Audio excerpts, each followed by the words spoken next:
Se ao principio foi a palabra, antes dela foi o son, e despois o entendimento e transmisión da súa melodía. E esa música que brota como o río da existencia é a palabra, que interpreta o seu ritmo como unha danza ritual arredor do lume da intelixencia. E esa poesía, palabra melódica. Así comeza o prólogo asinado por Luisa Villalta, que abre o seu primeiro libro de poemas, Música Reservada, de Edicións do Castro, 1991, unha obra onde a palabra é enerxía en pensamento. Pensar, porque a razón é tráxica, como tráxico é calquera fin último. Despois chega Ruido, en 1995, segundo poemario. Mentres a música se prolonga en ecos intermináveis, abrindolle portas ao infinito, o ruido é por si mesmo un astro estourado cuxas partículas caen a toda velocidade e se desintegran de súpeto para ser sempre outra cousa, noutro lugar con outro valor, recolle no prólogo. Calquera que fose o principio de todo, o único seguro é que produciu un ruido, escribe a poeta da Cidade Alta no ensaio O outro lado da música, a poesía da nosa terra en 1999.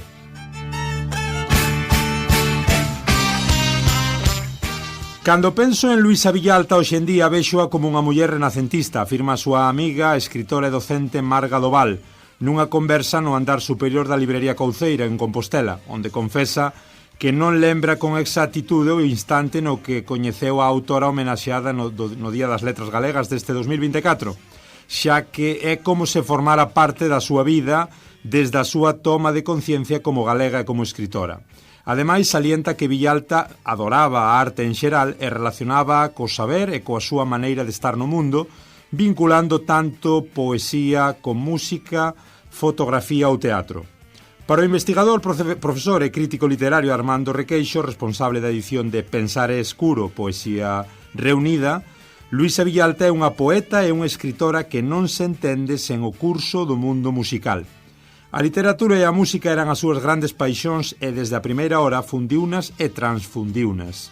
Isto podemos velo ao longo da súa traxectoria literaria, mas tamén outras facetas como é a actividade propiamente profesional desde o musical, explica nunha entrevista no Centro Ramón Piñeiro, en Compostela. O outro lado da música, a poesía, debería estar en todos os institutos, e non está. Debería ser unha referencia fundamental en todos os traballos de crítica ou ensaio literario, e non está. Denuncia o músico, escritor, actor e docente Xurxo Souto no auditorio do Conservatorio de Música de Compostela, que este ano ven de publicar Somos un pobo de artistas, o método Luisa Villalta. O ensaio da poeta coruñesa é, desde a perspectiva de Souto, un punto de inflexión na historia da crítica literaria galega e na historia da música galega, onde reivindica a esencial relación entre música e poesía. Na primeira parte explícanos como todo está codificado polos gregos e na segunda contanos a historia da literatura galega en clave musical.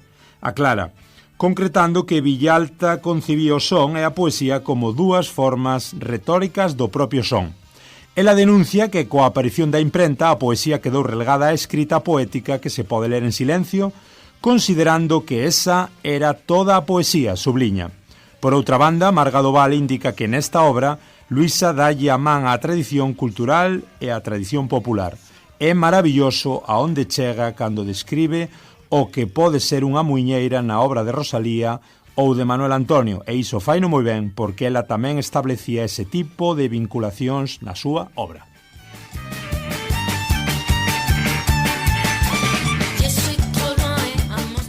Isto é o que escribía o Salto Diario hai uns días, agora en maio do 2024, baixo o título Pensamento e emoción, Bach e muiñeira bella. Isto é Luisa Villalta.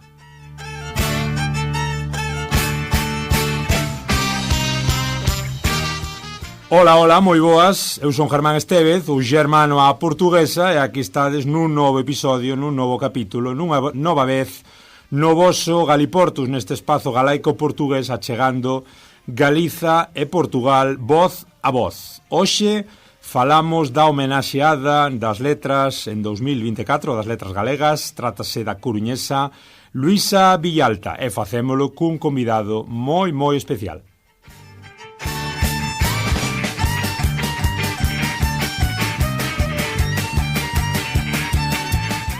Porque que mellor maneira que falarmos desta fantástica escritora, profesora, filóloga e até violinista como foi Luisa Villalta. Que mellor maneira que falarmos de música e de poesía e de literatura que facelo cun dos maiores artistas das últimas décadas aquí en Galicia. Estás xa escoitándonos Xurxo Souto. Moi boa, Xurxo.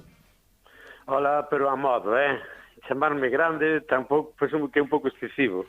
Moi contento de estar con vos e de reivindicar o poder da música e da palabra de Luisa Villalta. Sí, señor.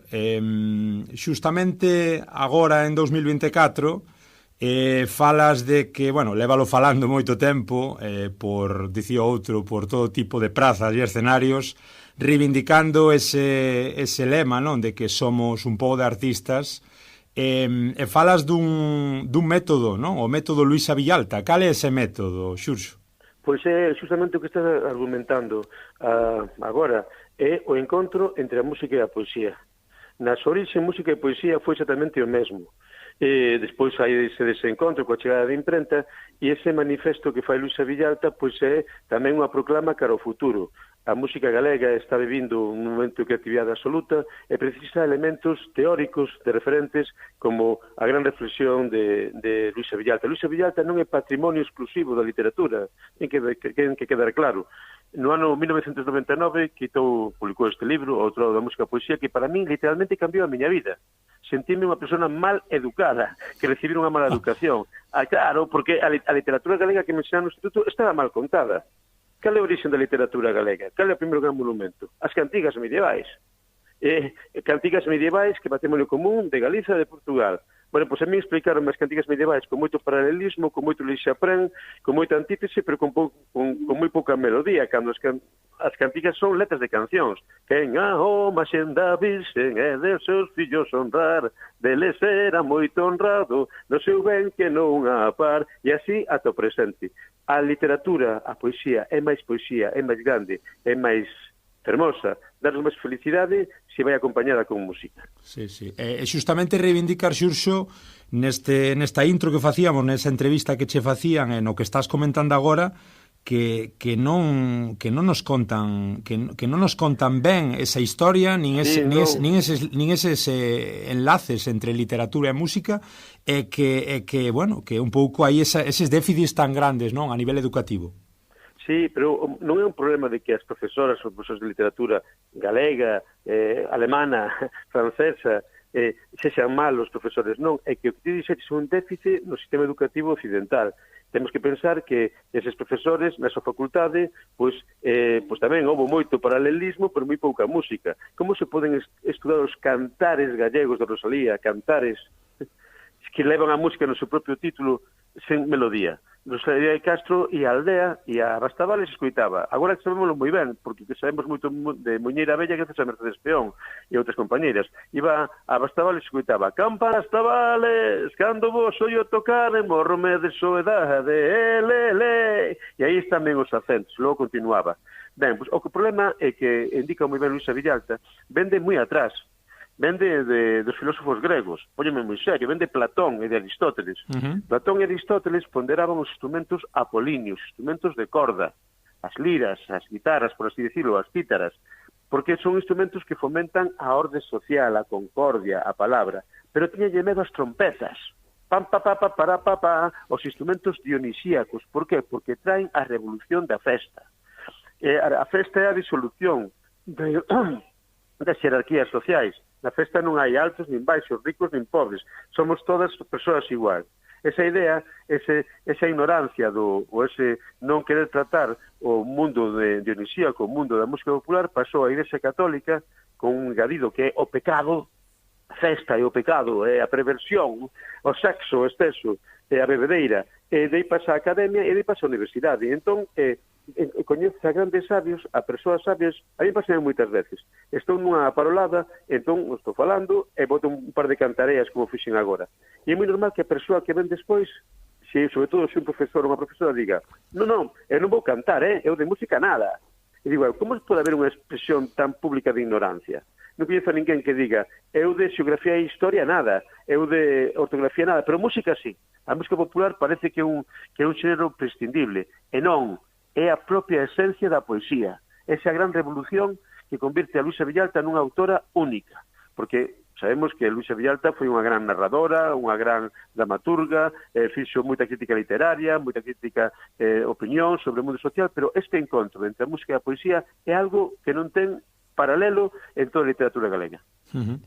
Quen é Luisa Villalta neses anos 80 e 90, sobre todo? Luisa é unha coruñesa nacida na Coruña en 1957. Como son eses anos 80, eses anos 90, con ela ata que desgraciadamente nos deixa en 2004, que sabemos dela ou como podemos interpretar tamén a súa vida e o seu legado un pouquiño da súa obra? Eu doche así a miña perspectiva. Eu coñecín a Luisa Villalta no Conservatorio da Coruña. Naqueles anos era máis novo que ela. O Conservatorio era un sitio así un pouquinho hostil. Estábamos ali preparando as leccións e tal. E no medio dese mundo, cambiou moito afortunadamente, nese mundo aparecía un sorriso, que era Luisa Villalta, unha rapaza realmente guapa, elegante, fermosa, sempre con sorriso, estudando violín. Esa paixón que lle inculcou o seu profesor Celso Béjar. Hai unha dedicatoria moi bonita que lle fixo por libro de ruido que di: a Celso, que me ensinou que hai que vibrar o sonido. Todo é vibración, todo é música. Despois ela fórmase, descubre a filoloxía galega, estuda a filoloxía galega e en paralelo, ademais de ser unha violinista virtuosa, sabes que formou parte da Xoven Orquesta de Galiza, que foi a presidente da Real Filarmonía, sí. Estudou tamén, fixose profesora, e viviu cos dous mundos. E ademais creou un grupo que se chamaba Escaino, un grupo de música folk, de música popular, e acompañou a un gran músico co violín, a Emilio Cao. E fíjate, como sempre, como a música está un pouco relegada, porque estes días, nestes tempos, publicaronse moitas biografías sobre Luisa Villalta, publicouse toda a súa obra, pero ningún editorial publicou as maquetas do seu grupo. Porque isto é unha pequena sorpresa. Luisa Villalta, aparte do violín, tamén cantaba. Eu dispoño de grabacións, por favor. E, sin embargo, parece que ninguén se preocupou de reivindicalas. Sí. Pero ben, iso queda aí. Sí. Ela era unha familia coruñesa, educada nos últimos anos do franquismo, rompeu con esa educación posfranquista e buscou o seu propio lugar no mundo. A súa poesía é moi fácil de entender, ti xo adiantaches. O primeiro libro chamase Música Reservada. Entón non sabemos quen somos, non sabemos de onde vimos, nin cara onde imos, pero sabemos que o noso ser vibra coa propia realidade, móvese co ritmo da propia realidade. Pero na vida non é todo alegría, tamén hai dor. A dor chamase música disonancia. Entón esa dor aparece no seu segundo libro, que se chama Ruido. E así como fixo Novoneira, que encontrou o seu lugar no Caurel, ou Manuel María, que encontrou o seu lugar na Terra Chá, ela encontrou, despois dunha búsqueda, dunha ruptura, o lugar onde o seu ser vibraba plenamente, onde estaba a música que a facía feliz. E ese lugar era a súa propia cidade, Coruña, en concreto. Un lugar onde, cando paran os ruidos dos seres humanos, só se escoita un baixo continuo, o propio mar. O mar dicindo, Orzán, Orzán, Orzán, que é o nome da praia e da bahía. E por iso ese libro, que se convertiu en definitivo pola triste circunstancia da súa morte, pois é o gran cántico coruñés. Era unha rapaza que estaba en plenitude de creatividade, de compromiso, unha muller líder tamén, ou fin, aí a palabra líder non é moi propia, integrante, activista en Nunca Máis, na causa das mulleres, pois un día estaba no seu instituto, daba case sensada, sentiuse mal, doía a cabeza, pensou que era, pois eso, unha pequena dor de cabeza, foi para casa, deitouse, pero era meningite fulminante, e faleceu. Por iso nos queda esa frustración tan grande de unha persoa tan creativa que perdimos dunha forma tan rápida, pero a grande alegría que gracias a esta distinción das letras podamos descubrir a súa obra e podamos descubrir esa proclama, insisto, para a creatividade do futuro. Música e poesía son o mesmo, neste momento de creatividade absoluta da música galega, acudamos a súa palabra para ser máis felices. Ese sí que me estou enredando moito, pero sí. O día 15 tive a honra de presentar os premios Martín Kodax da música galega, e Luisa Villalta foi protagonista. E iso é moi importante, que o propio mundo da música descubra o talento desta muller. Sí, efectivamente, uns premios nos que saíu premiados en diferentes disciplinas, sobre todo a nivel de sala musical. Temos aquí a nosa querida Arca Arcada Noe, que xa participou no noso programa e que outra vez recibiu tamén ese premio.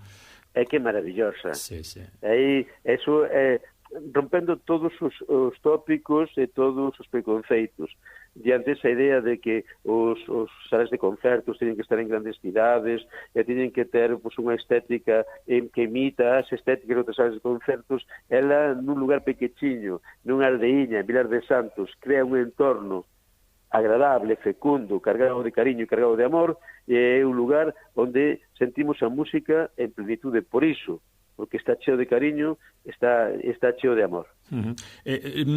Xurxo, comentas continuamente a tremenda innovación, pois esa xénese, non? Esa especie aí de fusión entre música e literatura super innovadora de Luisa Villalta. Isto a nivel de letras, a nivel de, por xa 60 anos de homenaxeados, digamos que un momento único, un momento pioneiro, ou xa houbo antes outros homenaxeados? A ver, evidentemente, o que houbo moitos poetas e moitas poetas que as súas letras foron musicadas, e nos últimos anos autores cunha querencia especial polo mundo da música, como foi Xela Arias ou como foi o propio Luis Pereiro. Pero unha persoa que teorice, que cree esta teoría e que nos explique a relación tan íntima entre a música e a poesía é a primeira, é a única. Por exemplo, alén de decir que os che comentei, que a literatura galega comeza sendo música, os cantores gallegos, Luisa Villalta escribe cousas revolucionarias. Por exemplo, compara a Álvaro Cunqueiro con Bela Bartók, o gran músico centroeuropeo. Ambos os dous utilizaban elementos populares ou arcaizantes non como un retorno ao pasado, sino como unha forma de modernidade. E aí empeza o problema, porque os profesores, as profesoras, o mundo da literatura, coñecemos moi ben a Álvaro Cunqueiro, idolatramos a Álvaro Cunqueiro, pero non sabemos nada de Bela Bartók. Ninguén na facultade nos falou nada de música. E entón, claro, Luisa move os marcos, sitúa a grandes especialistas fora da súa zona de confort. E se te fixas, Luisa Villalta está sendo reivindicada con moitos aspectos, pero o tema musical, en concreto este libro, outro lado da música, a poesía, que para min é un punto de inflexión na crítica literaria, sí, está aí, pero nunca se sitúa no centro. Por eso temos que avanzar. E mira, outra que me falabas antes, outra prova do depauperado que está o mundo da música popular considerado como un coñecemento inferior. Os poetas que escriben versos para cancións, non se lles chama poetas, non se lles considera poetas, chamaselles letristas. As palabras non son neutrais. Aí hai un toque pexorativo. Claro, pero esta consideración de chamar de letristas a grandes poetas que escriben versos para cancións chega rapidamente ao absurdo, porque quen son os letristas, as letristas máis prolíficas da música galega? Pois son Rosalía de Castro, que foi tantas veces musicada, Curros Enríquez, Manuel María ou Celso Emilio Ferreiro. Chamalle ti letrista a Celso Emilio Ferreiro. Claro. Pasa que hai que romper eses tópicos. E outra consideración. As nosas aboas foron iletradas en galego, os nosos avós. Na época do franquismo non tiveron clases de galego. Sin embargo, chegaron a alta poesía galega, a Curros Enríquez, a Francisco Añón, a Rosalía de Castro, grazas á música. Sí, na oralidade. Grazas á música de grupos de música lixeira. Estou falando dos Tamara e de Pucho Boedo. Levaime, airiños, como unha folliña seca, que empezaron a cantar en galego para os inmigrantes, as familias de inmigrantes en Suiza. A mí nunca, en ninguna clase de literatura, ninguén me falou nin de Pucho Boedo, nin de Prudencio Romo, nin dos Tamara. Temos que romper esos presuizos, porque outra idea central de Luisa Villalta, non existe alta nin baixa cultura, eso comentaste tamén. O que existe é a emoción. Ti podes compoñer unha sinfonía con contrapunto e fuga, que se non emocionas ao público, estás facendo un exercicio. Pero ti podes cantar un canto de verse, o máis humilde, que se consigues que a neniña que tes no teu colo que quede dormida, acabas de cumplir coa máis alta función poética. Luisa é realmente revolucionaria, por eso é tan maravillosa. Estou pensando un pouco, Xurxo, o tema da música tamén interesa un pouco como a cultura, non? En xeral, non? É dicir, facer a poboación canto máis inconsciente mellor e canto máis aparcar e alonxar un pouco a cultura para que non cale, non empape, non enchoupe e a xente non propicie o campo. É que a música como soporte da alta poesía é revolucionaria. No primeiro disco dos Tamara, o primeiro LP, insisto, un grupo de música lixeira, de a Santiago Boi, ligerito, caminando, todo isto, o primeiro disco que fixo con poemas en galego, aparece ese proclama de Celso Emilio Ferreiro, que di: a poesía naceu para ser cantada. E entón, frente a esa poesía revolucionaria feita canción, bueno, pues está outra forma de entender a música, que é como un produto, efectivamente, non? Como un produto absolutamente neutral, que poda ser consumido de unha forma mayoritaria e que non fomente a reflexión. Por eso é tan alucinante o que está pasando agora mesmo en Galiza. Galiza é unha anomalía. Quero dicir, un país tan pequeniño, situado na fin do mundo, que teña esta capacidade de creatividade e de produción musical que pode facer feliz a calquera persoa en calquer lugar do mundo. Decía Luis Xoane: queremos facer feliz ao mundo coa nosa diversidade. E nós decimos, coa nosa diferencia. Dicir, tranquilo, don Luis, que estamos conseguindo. Cando era novo, decíame: pero por que cantades en galego, se co galego non ides a ningún sitio? E agora estamos vendo que precisamente os grupos que viaxan polo mundo son os grupos das persoas que cantan en galego, as que cantan en galego, porque son proxectos de mulleres, fundamentalmente. Estou falando non das Tanxugueiras, das fillas de Casandra, ou de grandes mestres como xa Lucía Sengi ou como a propia Mercedes Pío. Este momento creativo, este sermos un pobo de artistas, que crees, Xurxo? É máis xenética ou é ambiente? Como eclosiona este momento nos últimos anos? É cultura. Quero dicir que somos unha nación, somos un país, somos unha tradición. Galicia existe como unha entidade diferenciada dende a época do Reino Suevo. Entón, hai toda unha espiral chamada cultura que nos forma, que nos identifica. Cultura entendida como un elemento de coñecimento, pero tamén como unha base para a creatividade. Entón, afortunadamente, pues aquí somos un pobo de artistas, como todos, somos xente inteligente, temos creatividade, e ademais temos uns elementos propios, comezando pola propia música do idioma. Era o que dicía Narf, Fran Pérez, a musicalidade da lingua galega. Había esta rapeira de Vigo, a It, agora leva un tempo caladiña, a ver se se volve a ruta, decíame que ela tiña muitísimos seguidores por internet aquí, pero por suposto tamén en Estados Unidos. E decía que a xente que máis lle apaixonaba porque cantase en galego era precisamente ese público hispano de Miami, por aí, que non sabe nem onde queda Galiza, que entenden todo o que di, pero cunha música diferente a da lingua galega. E, sin embargo, o único lugar onde había detractores que preguntaban por que cantaba en galego era aquí. O sea, temos un patrimonio colectivo que vende moi atrás e que se lance cara ao futuro. Ás veces activas, como ti decías.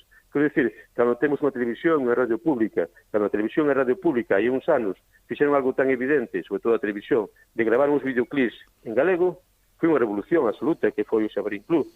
Despois, un cambio político, e parece que a televisión e a radio dixeron de ser promotoras pública, falo da creatividade, pero a creatividade escápase por outro lado e chegou toda esta nova xeración de artistas que ninguén contaba con eles, pero que son realmente maravillosos. Porque, mira, que cada X anos aparecen unha serie de grupos divertidos, eso é normal, e está ben, é moi bonito. De repente aparece un grupo como as fillas de Casandra, falando de mitoloxía grega, falando de Lisístrata, falando de mitos antiquísimos, cun grado de erudición absoluto, e é un fenómeno de maiorías. Isto é realmente maravilloso. Sí, o poder da creatividade non se pode controlar. Sí, e enchendo pabillóns, meteron as Tanxugueiras, non sei se 8.000 persoas no Coliseo. Estiven ali no concerto no Coliseo da Coruña, efectivamente, sí, sobre 8.000 ou 9.000 persoas, un cheo absoluto no Coliseo da Coruña, os protagonistas, aí descubrín a Mondra, que nunca o vira en directo, que é fascinado, que é elegancia, as Tanxugueiras, as fillas de Casandra, cando hai 10, 20 anos, se é inimaginable que se enchese o Coliseo da Coruña nun concerto de pago, o maior concerto de pago de toda a historia, con música galega. E con música galega, insisto, en clave galega, o que representan estas mulleres en clave de mulleres, en clave femenina. Me parece que é absolutamente maravilloso. Eso que frente a esas dinámicas de ese declinar da lingua galega, bueno, sí, efectivamente, está declinando entre a xente nova porque as políticas dos adultos parece que non axudan moito, pero vemos que a forza da creatividade é absolutamente fascinante. E un discurso que sai daqui, pero que viaxa por moitos lugares e pode facer feliz a moitas persoas en calquer lugar do mundo. E enchería, non sei, uns poemas de Luisa Villalta acompañados da túa presentación ou da música de varios grupos, encherían tamén, sería un fenómeno de masas ou temos que limitarnos a velo como algo máis minoritario? Non, non me gusta nin a palabra fenómeno de masas, nin me gusta a palabra minoritaria. Pero estamos falando de arte, de creatividade. Ajá. E entón, claro, Luisa Villalta, até hai un mes, era unha persona radicalmente descoñecida. Non sei se non... Sí, non sei, a maior parte da xente non sabía quen era Luisa Villalta. Sí, sí. Agora, grazas a esta distinción que foi a Academia Galega, acabamos de descubrir unha obra abraiante.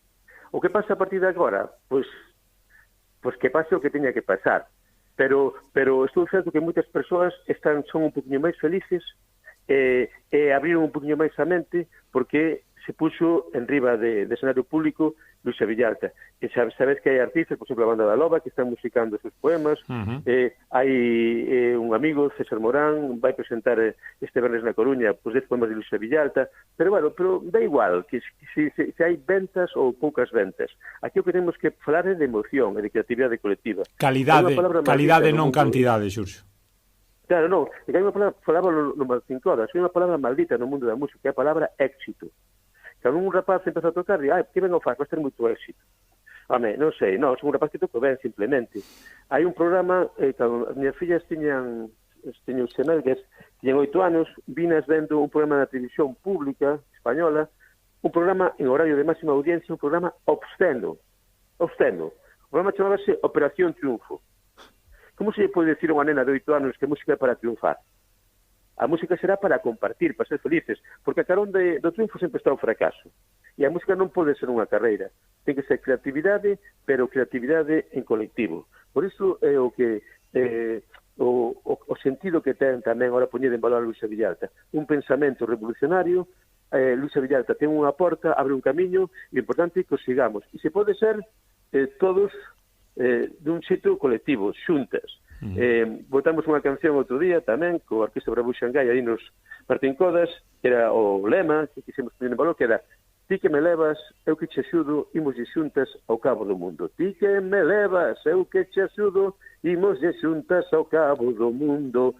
Frente ao éxito, que é a máxima expresión do capitalismo levado á música, o poder de creatividade en colectivo. O que pasa é que nesa colectivización, en ese compartillar, que é fantástico e estou totalmente de acordo, dirá algún dos ointes, pois eu tamén teño dereito a poder vivir da miña paixón como é a literatura ou é a música, é dicir, facer un pouco ese soño realidade e poder vivir dignamente. Home, que eu estou de acordo con iso, e iso proclamamos. Pero para poder vivir dignamente non tens que ser unha superestrela do rock and roll. Correcto. Hai moitas posibilidades. Ademais, para superestrela do rock and roll haberá unha ou haberá dúas. Se podes vivir dignamente co teu traballo, realizarte en música, formarte moi ben, estudar, e alén das tuas actuacións, poden exercer a docencia. Hai moitas posibilidades. Pero ese camiño, o conservatorio falaba antes, o conservatorio antigamente era así, era unha carreira para ser un super virtuoso. Sí. Agora non, agora é unha formación musical para dar un nivel profesional importante no que podas vivir, como te dixetes, que é o básico, con dignidade do teu traballo. E que non haxa, cando vas a un festival, por exemplo, ou cando vas a calquer tipo de celebración, artistas de primeira e artistas de segunda. E que non aconteza outra reivindicación que fixemos nos Martín Codas, o que está acontecendo, macrofestivais pagados con dinheiro público que contratan paquetes, así en xeral, coa posición desta palabra, de grandes artistas de fora, acompañados de outros artistas que non son tan grandes, e que non teñen lugar ou non teñen oportunidade de actuar o talento emerxente tan maravilloso que temos aquí. Esa cuestión. Non é o éxito. A cuestión é a creatividade. Vou un pouco ao significado das letras galegas, Xurxo, non sei se os pensaxe algunha vez, evidentemente supoño que sí, porque dicía outro, a cabeza non para. Se Galicia ten o potencial que ten, non tendo Estado, pensaxe algunha vez ou fixeche a pregunta de que pasaría cun Estado por medio, digo, en referencia tamén ás letras, se temos este potencial si, saindo de onde saímos, o que sería isto cun Estado ou non ten que ver? Non, ten muitísimo que ver. Seríamos unha cultura normal. nunha cultura que está en permanente proceso de normalización. E temos a referencia ben perto, Portugal.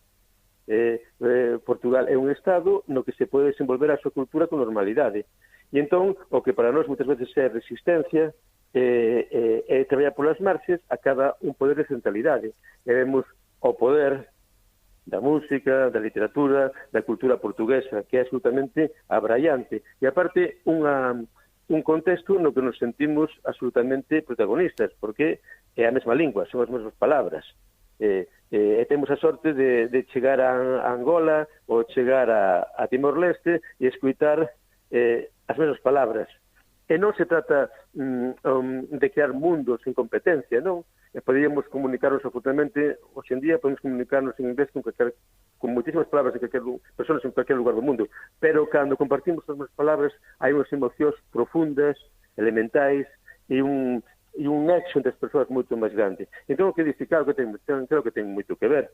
Se tivésemos estruturas de Estado, pois a lingua galega acabase ese posición de centralidade e non de diglosia, como seguimos hoxe en día, pois esta potencialidade sería moito máis grande, a creatividade, e faríamos felices a moitas máis persoas en todo o planeta. Sabes que o obxectivo deste programa é justamente ese, unir lazos e voces arriba e abaixo do Miño. O outro día falábamos cun entrevistado, un amigo noso desde Lisboa, Marco Neves, tamén que justamente ten un blog que di certas palabras e tamén está moi pendente da cuestión do galego, baixo a perspectiva portuguesa, dicía e comentaba que o 17 de maio tamén debería entenderse de outra maneira en Portugal, porque realmente, como dicía outro, en Galicia comezou todo, e aínda corre pois esa outra versión, non? O norte pois foi dunha maneira, o sur foi doutra, e que o 17 de maio as letras galegas tamén en parte son as letras portuguesas. Que che parece? Pareceme absolutamente, é unha obviedade. Si, a mesma lingua, a mesma literatura, poñéndonos así en plan filolóxico, filólogos, non? Sistema, norma e fala. É o mesmo sistema lingüístico, hai normas, son dúas normas distintas, unha norma converte o portugués en lingua de Estado. A nosa norma actual, a da Xunta, é unha norma pois que nos sitúa no contexto do castellano, pois a mí non me gusta radicalmente, iso, a literatura galega e a literatura portuguesa son a mesma, empezaron sendo a mesma. Que pasa? Que existe, como sabemos, un desconhecimento absolutamente brutal. Efectivamente, e a lingua portuguesa e a literatura portuguesa non é só a lingua de Lisboa, que tamén hai ese elemento centralista. Sí. Tamén hai que facer ese exercicio colectivo para poñer en valor todas as falas, todas as variantes, toda a diversidade lingüística que é absolutamente fermosa. E en concreto, pois, esas variantes nortenses que nos representamos e que nos fai crear comunidade. Estou xa acabando, Xurxo. Como explicaría as letras galegas, a conmemoración, a xente do común que está un pouco pois de lado e ao final o único que pensas en ter un día festivo máis e deixar de traballar? Como facer que penetre, que hibride un pouco a celebración e o significado das letras? Ben, efectivamente, non este tipo de eventos poden caer nesa dimensión ritual, con expresións moi tristes. Por exemplo, eses xornais que publican, que cobran subvencións para promover a lingua galega e que, sin embargo, publican sistemáticamente todos os artigos en castelán e que, sin embargo, Día das Letras Galegas poñen a portada en galego. Sí, esa é unha parte triste, efectivamente, vale? Pero a outra parte é que temos todo o dereito a celebrar, a compartir, que somos unha cultura, somos un pobo, somos unha nación e temos un patrimonio absolutamente fermoso que non é noso, simplemente somos transmisoras dunha herdanza de moitas outras xeracións anteriores e que nos obriga a celebralo, poñelo en valor e proxectalo cara ao futuro. Se non valoramos a nosa propia identidade, pois seremos persoas provincianas. Trátase de ser cidadás e cidadás do mundo, cidadáns e cidadás do mundo. Ser persoas cosmopolitas, de pornos en contacto con todos os povos da Terra. Pero o único xeito de ser cidadá do mundo é principiar por coñecer esa parte do mundo que tes diante do futiño. E esa parte do mundo que tes diante do futiño chamase Galiza, ten unha lingua capaz, competente para crear as máis altas expresións literarias, poéticas ou de calquera elemento cultural. Por lo tanto, para min, isto, en que tiña moitas lecturas, é sobre todo unha gran celebración en colectivo, para mirar dende Galiza ao mundo todo. E outra das patas do banco, cada 17 de maio en Compostela, bueno, en moitas vilas e cidades de Galicia, sobre todo, temos en conta esa movilización en Compostela, digo, que esa reivindicación tamén da lingua, como estás comentando, é un pouco ese movimento tamén, non? De queremos galego que ano tras ano enche na Quintana. Claro, queremos galego porque a lingua galega está sendo minusvalorada pola propia administración, en concreto polo goberno do Partido Popular. Como vivimos nesta etapa, un ano outro ano, pois chegamos a unha certa normalización, pero o que a política do Partido Popular é unha política galeguicida. É dicir, retrocedeu a un contexto pre-democrático. Retrocedemos con eles á época do franquismo, no sentido de que o galego serve para unhas cousas, pero para outras non. Ese decreto no ensino que di que o galego está moi ben para a literatura, pero que non serve para as matemáticas. Como se pode chegar a ese grado de involución? É algo realmente triste. Se digan que o galego non serve para as matemáticas, os físicos nucleares de Brasil, por exemplo, ou, claro, aí estamos en nun contexto moi complicado a nivel institucional, das persoas e as políticas das persoas que nos gobernan. Pero diante disso, e sempre foi así, hai outra parte da sociedade especialmente activa, especialmente creativa, especialmente culta, que sitúa o galego como centro da súa propia identidade e da súa forma para nos relacionar co mundo todo. Por eso, efectivamente, como te acabas de decir, sempre, por menos esta etapa, o Día das Letras ten que ser tamén un día de reivindicación.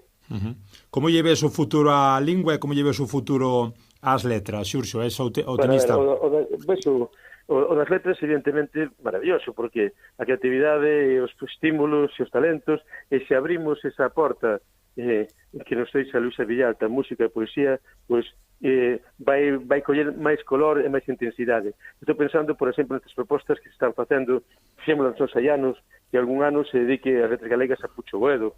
Tamén esa é outra proposta que está feita Andrés do Barro, os grandes divulgadores.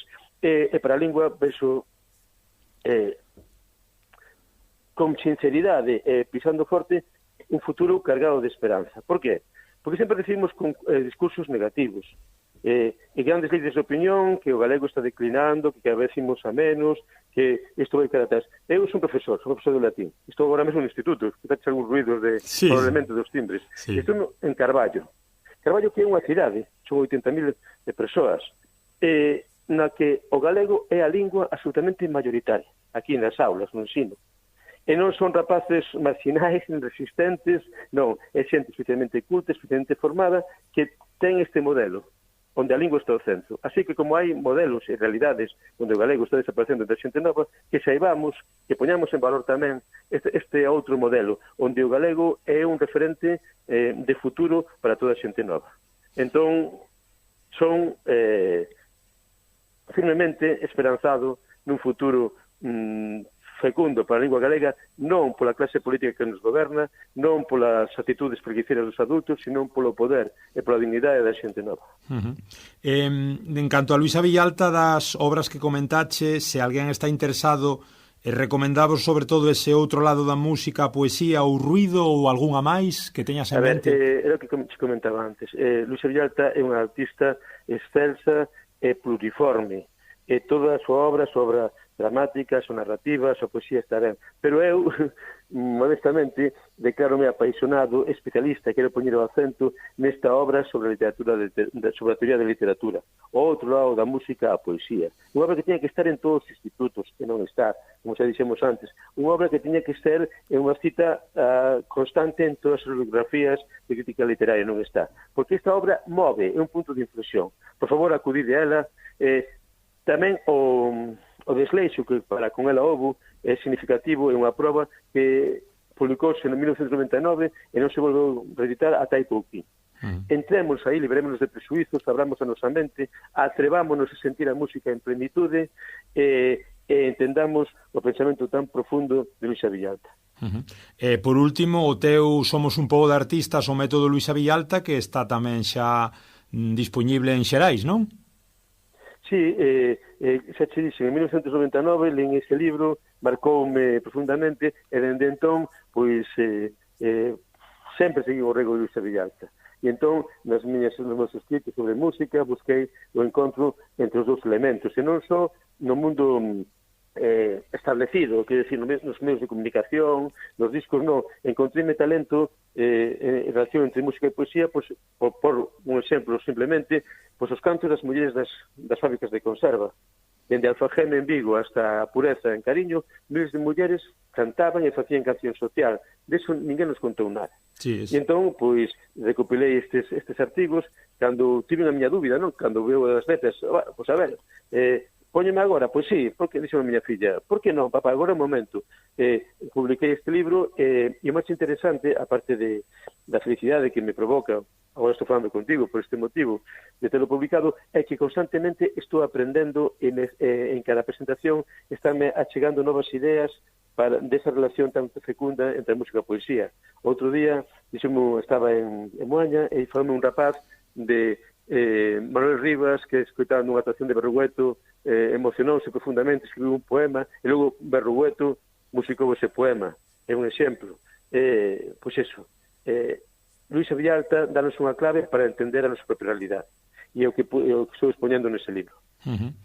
E en canto a Xurxo Souto, ese escritor, músico, acordeonista, locutor, actor, filólogo, por onde vais a ir o Xurxo deste 2024-2025? Que proxetiños tes aí entre mans, Xurxo? Bueno, agora mesmo estamos todo o mesmo, ese abraio diante da realidade. Non vivimos nun país extraordinario, un país que está mal contado por os grandes medios de comunicación, e se sais a ruta descubres unha realidade fecunda, linda, e por unha banda seguimos con esta ruta de Somos un pobo de artistas.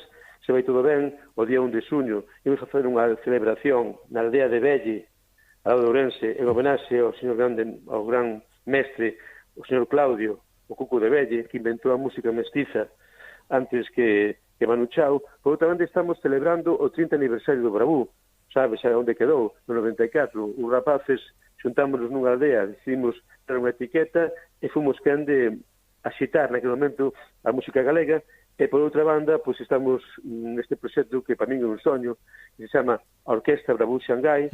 Somos compañeiros e compañeras de muitísimos anos, en clave de gran orquestra, que estamos cumprindo ese ideal que teníamos antes. Un grupo aberto, onde o argumento central é a música, pero sobre todo é a amizade. Agora imos escoitar esa Orquestra Bravú Xangai. A última, pois non sei se che quedou algo no tinteiro que queiras comentar, ou senón, como decía aquel, pobo que canta nunca morre, que maravilla sería escoitarche aí un cancioneiro final. Pois doulle en primeiro lugar, para benizarte pola tua atención e por este espazo para a palabra e para a poesía, e volvo botar a repichoca, sí, que está no eixo central deste disco. O disco chamase Os saxofóns de Occidente, porque o mito grego di que Orfeo tiña que cantar en Grecia todos os días para que saíse o sol do mar, o gran cantor. E nos decimos que nesta fin do mundo todo o talento de tantos artistas, somos un pouco de artistas, entoa cada noite un gran cántico para que o sol se deite no mar, pero sempre dunha forma colectiva. É o que te decía antes. Ti que me levas, eu que te axudo, imos lle xuntas ao cabo do mundo. Ti que me levas, eu que te axudo, imos lle xuntas ao cabo do mundo. Ti que me levas, eu que te axudo, imos lle xuntas ao cabo do mundo. Pois xa sabes, Xermán, xuntos, xuntas, con música e con palabra, directos cara ao cabo do mundo. Bravo, Xurxo, minutos de moita de un luxo tremendo escoitarte e celebrarte aquí no Galiportos. Un abrazo. Veña, apertas poderosas. Que continúe. Ate a próxima. Chao, chao, un placer.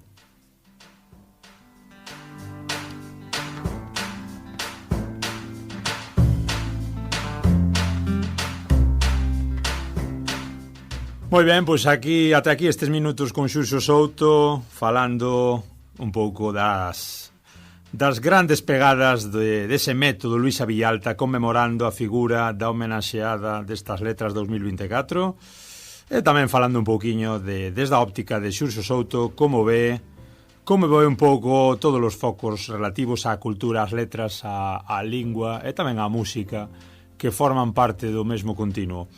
E ata aquí, como dicimos, o programa de hoxe con Xurxo Souto falando de Luisa Villalta. Esperamos que vos gustase. Recordade que estamos nas redes, en Facebook, en Twitter e Instagram tamén. Podedes nos escoitar cando que irades en Pod Galego, en iVoox, en Spotify e en Apple Podcast. En breve a ver se conseguimos estar tamén en YouTube. Estades en Radio Ariz para os que andedes por aquí pola contorna 107.2 de FM. Os sábados de 12 a 1 e tamén ás noite a redifusión ás 10 e o luns ás 6 da tarde. Un luxo, como digo, este programa. Marchamos, como non podía ser de outra maneira, coa orquestra Bravú Xangai, donde participa Xurxo Souto e con esa Grelo Cumbia. Chao, chao, obrigado. En Monfero eu me quedo para papar xo teu grelo. Monfero eu me quedo para papar xo teu grelo. En Monfero eu me paro para papar xo teu nabo. Do nabo sai a naviza, da naviza sai o grelo. Son tres persoas, non hai un sabor verdadeiro. Do nabo sai a naviza, da naviza sai o grelo. Son tres persoas, non hai un sabor verdadeiro. Para papar xo teu grelo, para papar.